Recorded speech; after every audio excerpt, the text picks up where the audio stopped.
You are listening to the Political Periscope, a weekly podcast brought to you by Radio WNET. Interviews on international politics, security, geopolitics, economy, and more. Every Thursday at 7 p.m. Today's guest of the Political Periscope is Yuri Felshtinsky, Russo-American historian, whose book From Derzhynski to Putin has been just published in Poland. Political Periscope. Dzień dobry, good morning. Dzień dobry. In front of me I have your book, The Third World War, The Battle for Ukraine. There is a question mark here, but this book is already 7 years old or 8. Do you think that what we are experiencing now is the Third World War? I think the 24th of February of this year will be written in history books as the beginning of the Third World War. So yes, I think this war started. I think it was started on 24th of February. The question is, of course, how long this war will continue and what price we will pay for the victory over aggressor, in our particular case, of course, over Russian Federation. And what would you consider the victory over Russian Federation? How it has to end to be considered a victory? This is a very difficult question, and here's the problem. Of course, this book was published in 2015, and it was obvious in 2015, after Russia invaded Crimea in March of 2014, that this is just the beginning of the implementation of major program for Putin, for the Russian government. And in 2014, somehow they stopped. They had this plan to proceed further, and there are some indications that Putin was starting to realize this program of recreation of the Soviet Union. I will give you one example, which is ridiculous but interesting. In September of 2014, they recreated TASS, telegraph agency of the Soviet Union. So there was no Soviet Union, but they renamed RIA Novosti, Russian, telegraph agency, as TASS. And this was one of indications that yes, Putin was trying to rebuild Soviet Union, but he stopped in 2014, and I think the reason he stopped was because Ukrainians started to fight against Russians in Donbass region. And the quick victory, over annexation of Crimea, nevertheless, did not didn't allow Putin to believe that the entire Ukraine would be taken without a shot, like in Crimea. So Donbass experience was something new. They nevertheless, were fighting there, and Putin decided that it's not time to have a full-scale war, because in order to have a full-scale war and to take control over Ukraine, you need to attack from Belarus into direction of Kiev. And I think this was the main reason why they stopped in 2014. And in the book, which was published again in 2015, we indicated that we should watch for Belarus. And the moment Russians are taking control over Belarus, we should expect the attack over Ukraine. And this, unfortunately, what, of course, happened on 24th of February. And now, this should be viewed in the context of major political statements which Putin made, and some other members of the Russian government made as well, starting 2014, that they are planning to reshape the borders of Europe created in 1991. And so with time we knew that he plans to take back Ukraine, Moldova. For example, in Moldova, in the area which is called Transnistria, where Russian ethnic minority lives, they started in 2014 to issue Russian passports. And they issued altogether 220,000 Russian passports to Moldovan citizens. This was done to build the case of quote-unquote genocide against Russians in Moldova. By the way, the same was done in Georgia in 2008, prior to the Russian invasion of Georgia. So there were some indications that Russians plan to invade. Also, it happened in Crimea. I remember well being in Crimea in 2008, and we heard that it was very easy to obtain a Russian passport. It's just enough to go to a library and you can get it there. You said that Putin wants to restore Soviet Union. Well, another example is Derzhynski's monument on Lubyanka, which reappeared during his government. Well, the monument at the square they took down. What they put back was a kind of memorial, granite memorial, stone to Andropov. But yes, the problem, of course, was that Putin starts every time he starts an aggressive move. We do not know if this is a bluff or a reality which we are going to face tomorrow. And indeed, it's both. He starts with a bluff, and then hoping that this bluff will work. This is very interesting. He always hopes that the bluff will work and people would capitulate. And also his experience, I should say, should indicate that he's wrong every time, but that's what he is doing again and again. So when they were concentrating troops along the Ukrainian border, for example, the majority, I should say, of people who looked at situation was saying that he's bluffing, that they will never start the war, that all they are doing are trying to force Ukrainians to capitulate and to give up, even before the war is actually starting.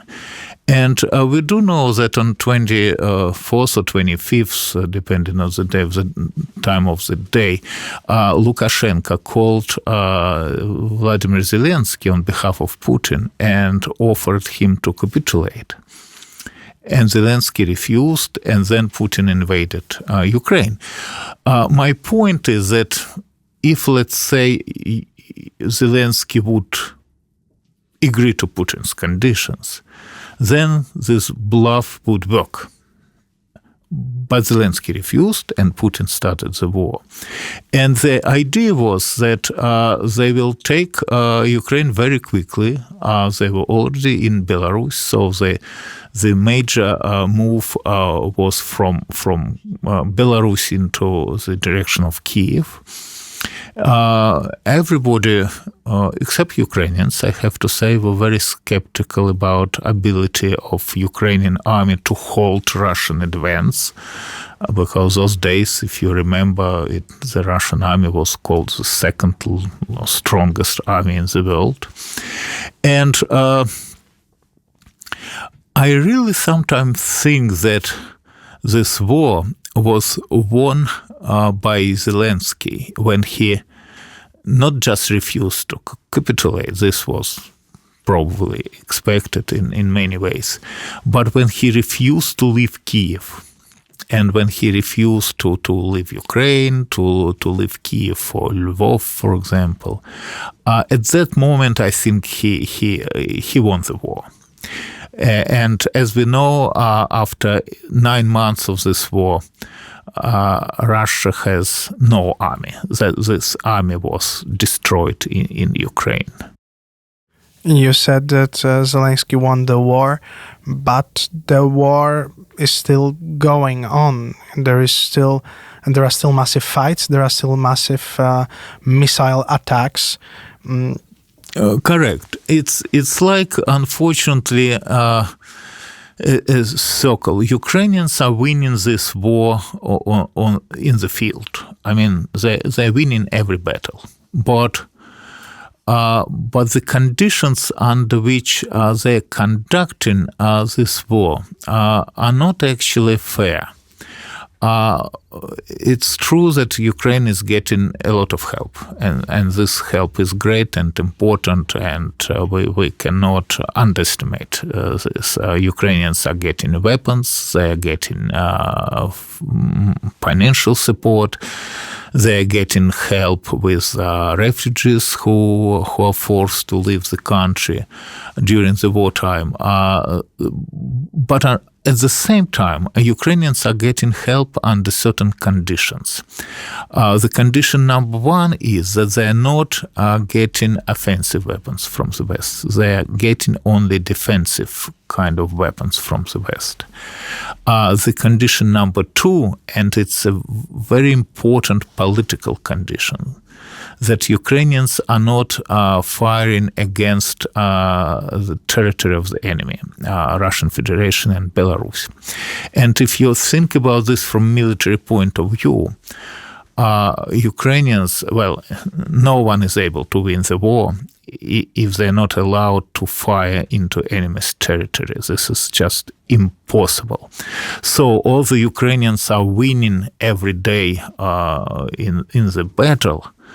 They're not able to defeat Russia because the conditions under which they're conducting this war guarantee that Russia could not be defeated the way that Russia would feel the defeat. And this is the most important part, because from Putin's point of view, he doesn't really care how many Russians are killed, and he is sending more and more troops, and those troops are not experienced, and they're probably losing a lot against Ukrainian forces. But once again, Putin doesn't care. And at the same time, because Ukrainians do not have offensive weapons and do not have weapons which would, guarantee that Russia could not attack them from the air, Putin is destroying Ukraine piece by piece.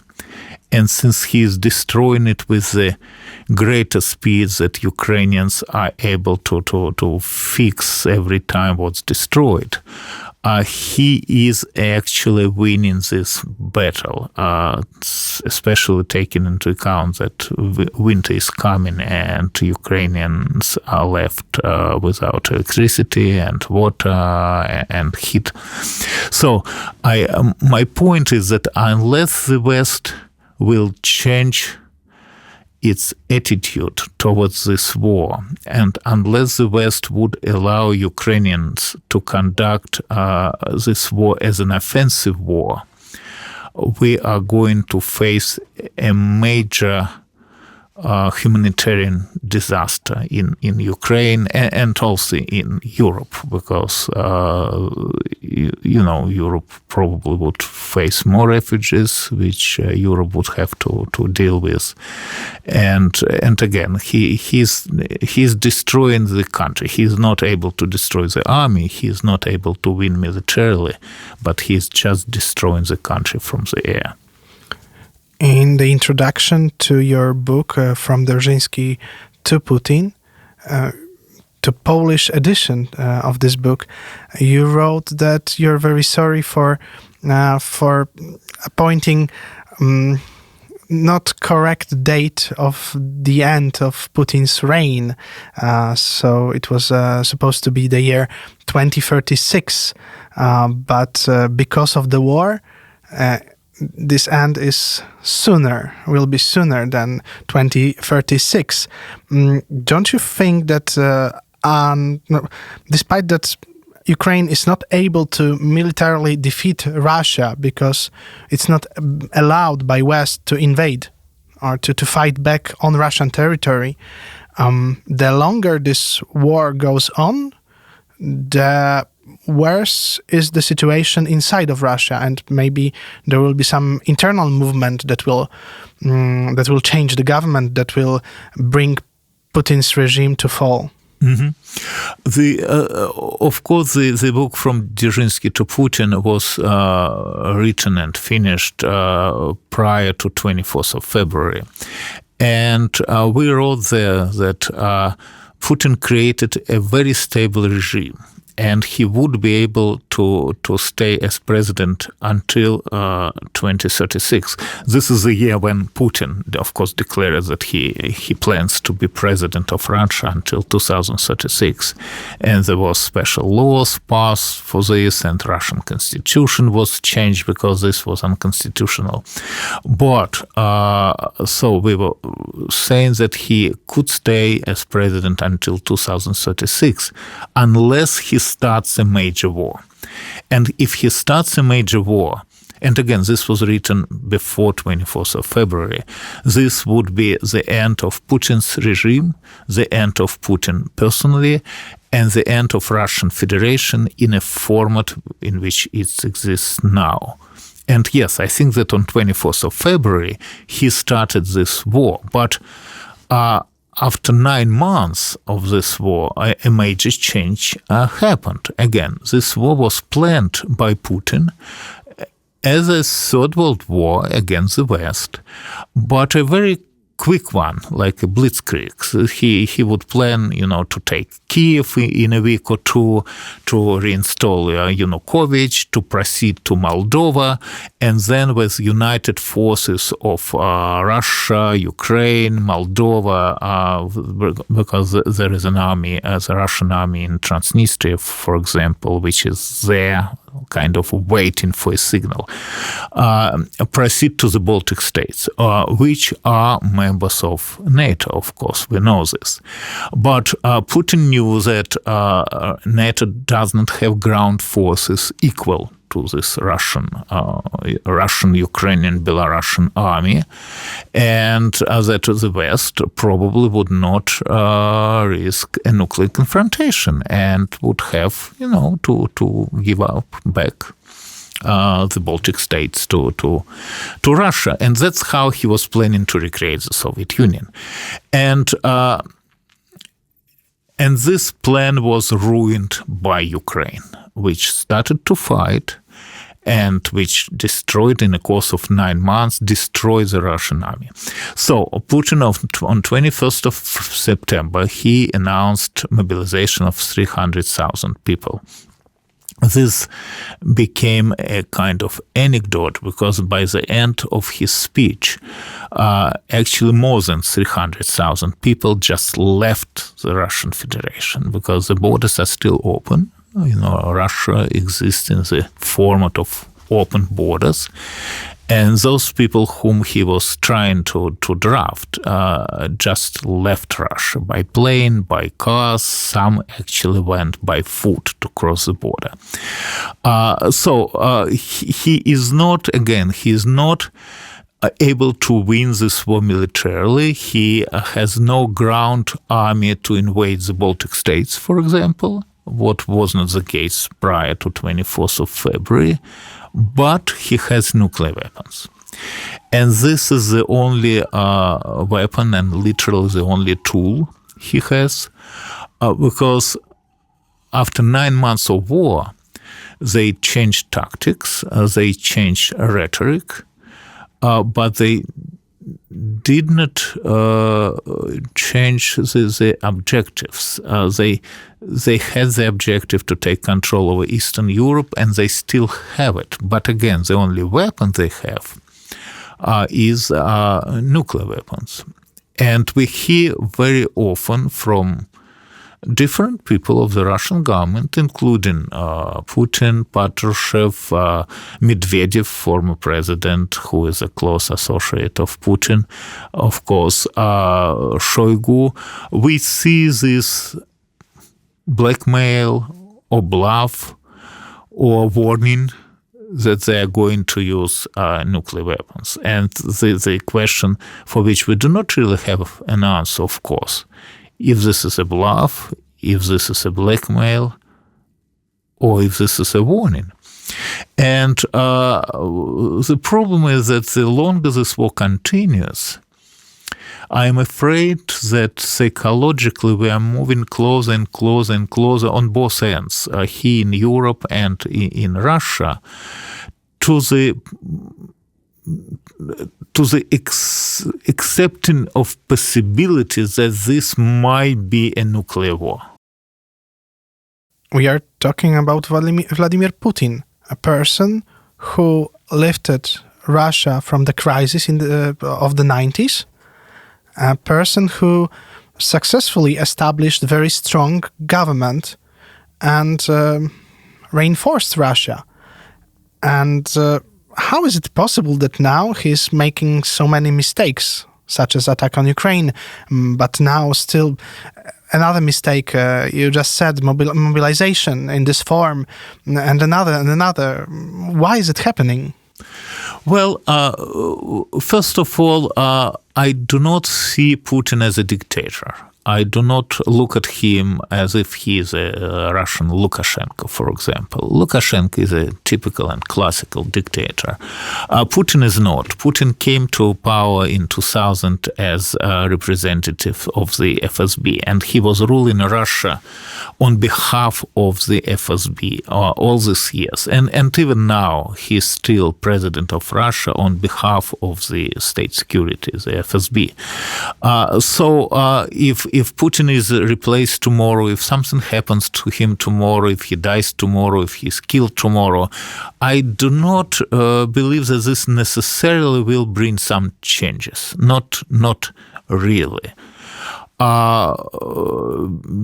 Besides the fact that if a new person would come, somehow we intend to think that he might be better than Putin. Indeed, he might be worse than Putin. This is also a possibility. Partially, in some extent, he was lucky. He was lucky because he was chosen as president. There was at least couple other candidates from the FSB, but there were other candidates. With the economy, it's very simple. When Yeltsin was in power, the price for oil was like $8-12 per barrel. Now we know that the price of oil is many times higher. This is the answer to the question about economic success of the Russian Federation under Putin. But the mistake which they make as an institution. They sincerely believe in force. The KGB, traditionally from the day when it was formed, they of course elected very special people to work for them. They are not literally like you and me. These are people with completely different logic, and they believe in power. And they believe in force, and they believe in killing, and they were trained to kill and destroy, were never trained to build. And when they took power in 2000, they very quickly took control of the entire country and created a situation when, for the first time in history, we do not know other examples. The KGB was in charge of the state, and the KGB this time was in charge of the army as well. That's why we are having all those difficulties, because for the first time in human history, the special services rule the country without any political control. In the Soviet Union until 1991, they had this political control. I mean, this was the political control of the Communist Party, which was terrible, etc., etc. But nevertheless, this was a kind of political control. Now they do not have this political control. And again, these are people who were never trained to rule even, right? They were trained to destroy destroy. They believe in force, and they believe in forcing other people to capitulate, to give up. They have difficulties to understand that the world is different and that it's not going to give, the freedom in exchange for, I do not know, peaceful life under the control of the Russian Federation. And besides, and this is another problem, Russia always existed as an empire. It was a Russian Empire prior to 1918, it was Soviet Empire prior to 1991. So unfortunately for all of us, Russians sincerely believe that this is their destiny, to exist as an empire, not as a normal, usual, typical European state. And that's why it was very easy for Putin to sell to Russians this idea that whatever is wrong with them, whatever problems they have because the world does not want to recognize the right of Russia to exist as an empire and to have control over other nations, without which Russia does not really have this the reason to exist. It sounds slightly crazy and irrational, and it is crazy and irrational, but that's precisely what they are selling to Russian public, that Russia does not have reason to exist if it's not allowed to exist as an empire. And that's what we are dealing with now. You said that even in the case of Putin's death, for example, someone else from FSB would replace him. So natural question, who? Well, I do not think this is really important. Many people are saying that the obvious candidate is Patrushev, who is former director of the FSB, as well as Putin was, and he's now in charge of Security Council of the Russian Federation, which is a kind of structure which actually honestly doesn't have any power. But unless Patrushev would prefer to stay as number 2 person in Russia, because in many ways it's safer to be number 2 than to be number 1, because number 1 could be the person who usually, who might lose a head if something goes wrong. This is not really important, but this is a major problem, because if this would be just an issue of taking down Putin, all right, we could take down Putin, or we could wait until he dies, and then everything would be somehow fixed. I think the problem is deeper. I think the reality is that we somehow have to take Russia out of control of the FSB. And this is a very serious structure. It was created in December of 1917. This is a structure which is older than, more than 100 years old. This is the only structure, the only institution which survived the collapse of the Soviet Union. It's a huge one. We even now do not really know how many people work for this structure.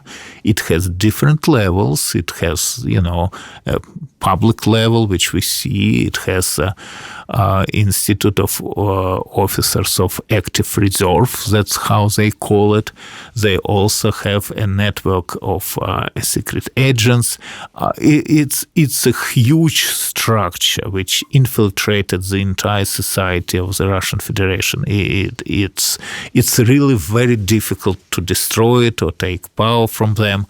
And again, unless Russia is defeated, and under defeat, at least psychologically, I mean the defeat of the level on which Germany was defeated in 1945.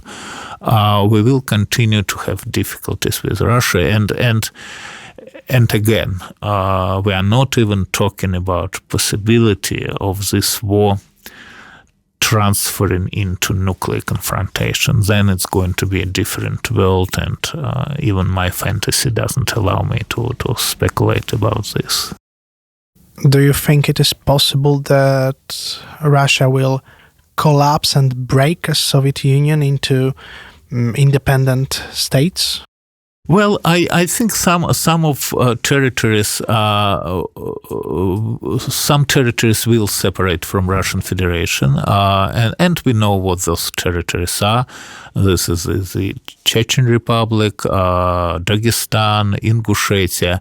But I know some people believe that Russia probably will collapse and, will be split into several states. I do not really believe so. I do not see any examples in world history when a national state would somehow be divided into several states. Of course, we have a case of North and South Korea and West and East Germany, but this was under some foreign intervention and for ideological reasons. So I do not really expect civil war happening in Russia. No, this I do not expect at all. But I do believe that if this war, continues for a very long time, and especially if nuclear weapons involved, then Russia at the end will be defeated, will collapse, will be punished, and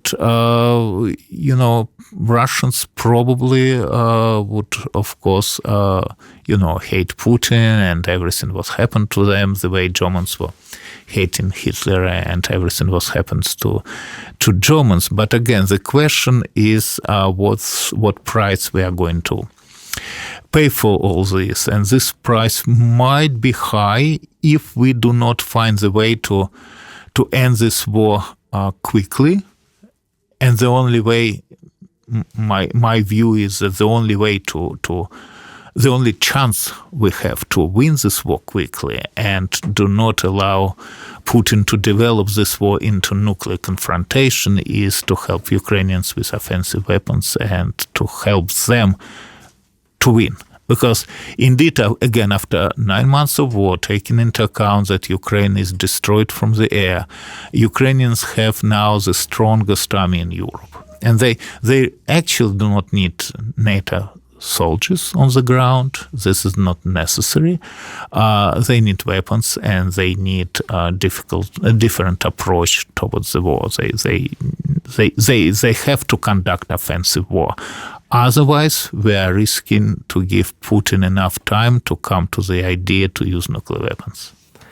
You said that you don't believe in civil war in Russia. The person who believes it is Ilya Ponomaryov. Some time ago, not so long ago, he organized a meeting here of Russian delegates, people's delegates, who are supposed to create an alternative structure lawfully, which will take power from Putin's regime after his collapse. What do you think about Ilya Ponomaryov and his ideas? Well, I know Ilya Ponomaryov, he knows me, we have good relations. I would be happy if he would be right. I just do not believe in these forces. I really do not believe in Russia's ability to deal with this problem internally, and I will tell you why. The Soviet Union existed in the format of closed borders and without market economy. And this created a situation when in August of 91, there was an kind of explosion of, democratic will in Russia. There were a lot of people, were gathered on the streets of Moscow to demand, the collapse of the Soviet Union and to take power from the Communist Party, etc. Russian Federation exists in a format of open borders and with market economy, and this, of course, allows all those people who are unhappy with the regime for one or another reason, and this might be, personal reasons, economic reasons, political reasons, national reasons, to leave the country. And we know that over the years, since 91 actually, but also since 2000, also since 24th of February, and even since 21st of September, when Putin announced mobilization, hundreds of thousands, if not millions of people left Russian Federation. So all those people who are really against the regime, they're not there. They're not there. They live in normal, sometimes maybe difficult, but normal life abroad. And some people are in prisons, like Navalny, like Vladimir Karamurza, who may know very well as well. And these are strong people who are ready to be in opposition to the regime, but there are not too many of them. And we do not see any crowds on the street. And again, the difference is that if in a if in a typical country, the president would give a speech similar to Putin's speech of September 21st, people would run out of the houses to main government buildings in their cities to take down the government. And in Russia, they run out of their houses to cross the border. And this is the difference, right? So in Russia, no one really believes that something normal could happen to that country. I mean, people live there, some people successfully, some people earn money and live happily, economically speaking, but they do not really trust the government, they do not really trust the system, they do not believe that they're able to change the system. So political parties in Russia are parties which are not fighting for power. This is the only country where political parties do not fight for power. They are fighting to be represented in the Russian parliament because this brings money. I mean, a lot of money to members of the Russian parliament. So it's a kind of economic competition, but not a political one. The army never played any political role historically in Russia, so you cannot count on a military coup d'etat, for example. So this is not Latin America. I really do not see forces which are able to fight for the change of regime, because the strongest element of this regime is the FSB, which created several, additional military tools to defend itself, like Rosgvardia, for example, where former chief of security for Putin is in charge, like Mr. Prigozhin, who organized a kind of unconventional forces which are permitted to kill anybody they want to kill or to recruit anybody they want to recruit. So there is a certain element of chaos and instability, I would say, because when we see people like Prigozhin acting the way they act, this actually tells us that the regime is not stable, that they are using everything they're able to use, what they think would help them to survive. So I think the collapse is possible. I think Putin's position is much weaker today than it was, of course, 9 months ago. But at the same time, this does not mean that this might be a civil Russian society which will bring down that regime. I would say that this regime would go down as a result of the war against Ukraine. The question again is when. And the question is, what after this regime? Do you see any political power, any person in Russia who could replace it? And what will happen to Putin? Some kind of Nuremberg?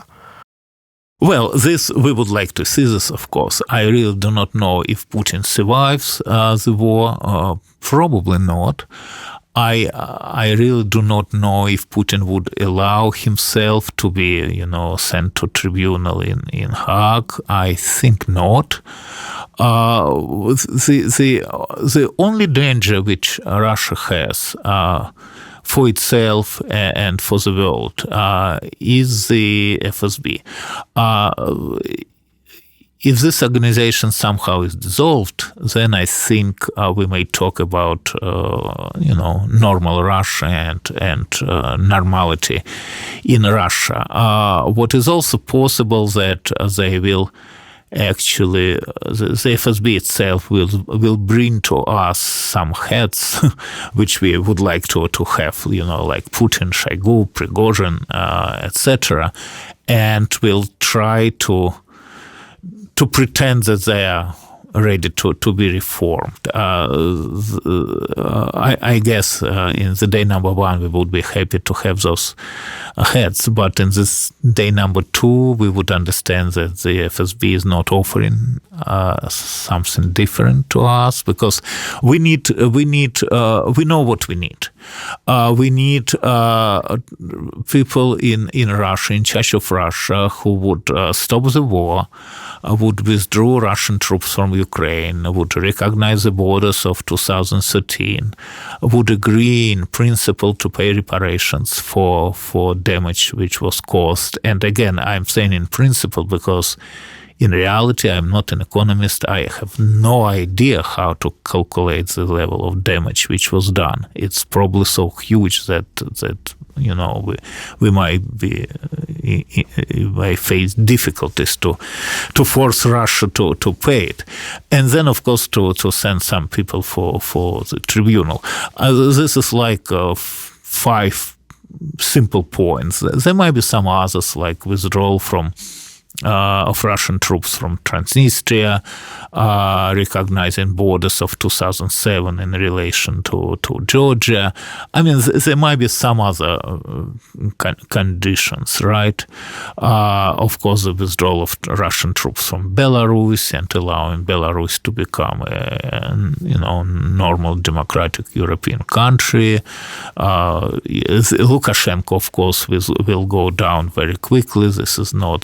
This will not be the problem at all, because he is there only because Putin helps him. The same relates to Kadyrov, by the way. So the Chechen Republic will become independent the moment Kadyrov is gone. So there will be some changes. We should expect them.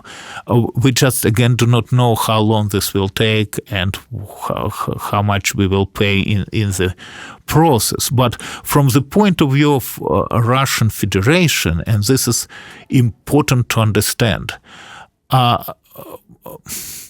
Putin destroyed Russia.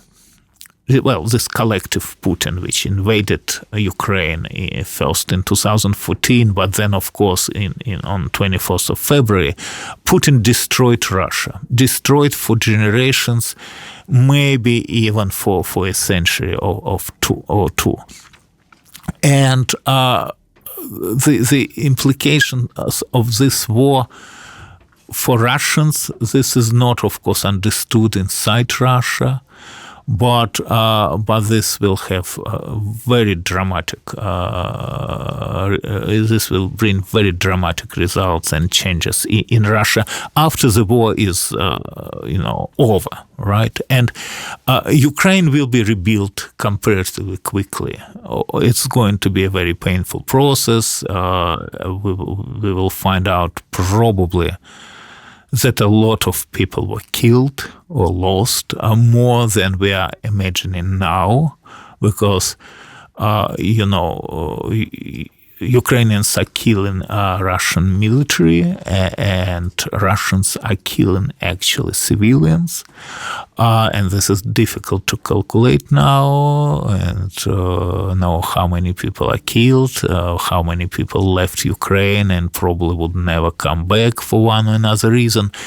But Ukraine will rebuild very quickly and will become very successful state, because it is, economically speaking, a very rich state, and it will become member of European Union. It will become member of NATO. This all will happen, and Russia will never rebuild itself after this war. This is a kind of philosophical issue, but that's precisely how this is going to be. I could have probably 10 more questions for you, but I have one which is important from Polish point of view. What do you think? How do you assess the level of penetration of Poland by Russian special forces?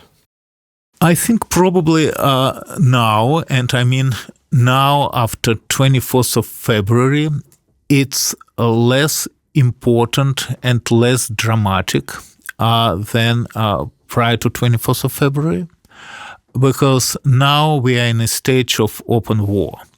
And now a lot of people who had, doubts about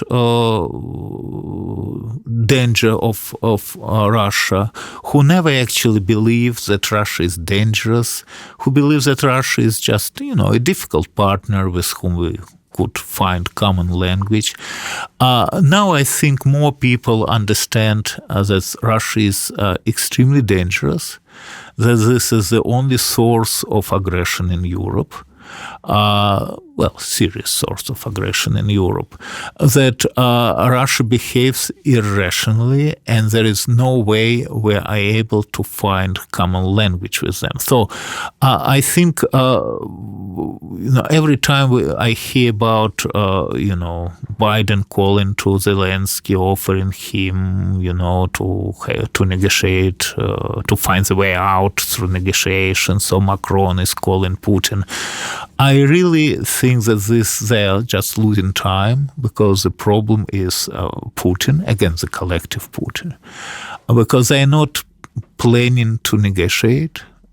This is not going to happen. Again, there are no conditions under which they are going to negotiate. So this war will not end through negotiations. This war will end through capitulation of one of the sides. And since I know that this side is not going to be Ukraine, this side is at the end is going to be Russia. So again, I would not speculate about the level of penetration. Of course, I do not know the answer. Or honestly, I do not know the answer. Because this is one of the major secrets of special services of a serious country, Russian Federation. So I do not know the answer. But I do not really think that this is important now, not anymore, because we are in a stage of open war, and we do not find too many people around who would ask us to capitulate or to negotiate, because in both cases this does not really bring the result. I mean, if Ukraine capitulates tomorrow, let's imagine that somehow Ukraine capitulates tomorrow and Putin takes it. Everything we will see is that the Russian army, whatever is left of it, would proceed to Moldova. And then everything we will see that whatever is left will proceed to the Baltic states. They're not able to stop. And this is, again, very historically speaking, it's very interesting. By 1st of September of 1939, Hitler achieved all objectives of his foreign policy. Germans were living unified in one country, German-speaking people, let's put it this way. He achieved this goal without major war, without losses. So this was like Crimea for Putin in a bigger format. And Putin actually reached the same level of success by February 23 of 2022. He was in control of Crimea. He, in reality, had control over Donbass area. He he had these Minsk agreements, which were absolutely terrible for Ukraine. They never mentioned Crimea, for example, what for practical purposes meant that, Ukrainians accepted the fact that Crimea belongs to Russia. And they had so many difficult, points, these Minsk agreements, that Putin could actually do with Ukraine whatever he wanted to do. He could, suffocate it economically, for example, etc. So he himself broke the absolutely ideal situation with which, in which Russia was by 23rd of February. Russia was a rich country. Prices of oil and gas was skyrocketing. Russians were, respected in the entire world as rich, tourists, etc., etc. And look what he did. He invaded Ukraine claiming that he wants Ukrainians to speak Russian. Now in Ukraine, even Russians do not speak Russian because they are ashamed to speak the language. He destroyed cities which were historically 90% Russian. Mariupol was 90% Russian city. Kharkov was a Russian city, always was. There were Russians there. When you hear Ukrainian troops talking to each other, they speak Russian. They do not very often speak Ukrainian because these are, Russians who are killed by Putin. These are not even Ukrainians very often. That's what he done. He invaded Ukraine so NATO would not move closer to the borders of the Russian Federation. The result is that Sweden and Finland, which were traditionally neutral, are joining NATO now. Here, invaded Ukraine so Russians would be respected in the world. The result is that Russians are hated in the world now. We may continue, but that's the result is completely the opposite. And I sometimes think that if you fight a person who hates Russia, very, very, very much, and ask him to create a, project to destroy Russia, even that person would never, create the project so damaging as the war against Ukraine, which Putin started on 24th of February. So Russia is just starting to pay for these mistakes. Could it be that, the FSB will take Putin down? Yes, I believe this is entirely possible now. I didn't believe so, by the way, when he started the war in February. But by now, I think his personal position is very weak. This doesn't necessarily will change the regime. But that's, we will see, of course, if the FSB as a structure decides to take him down in order to survive. Thank you very much for this interview. Thank you very much for your time.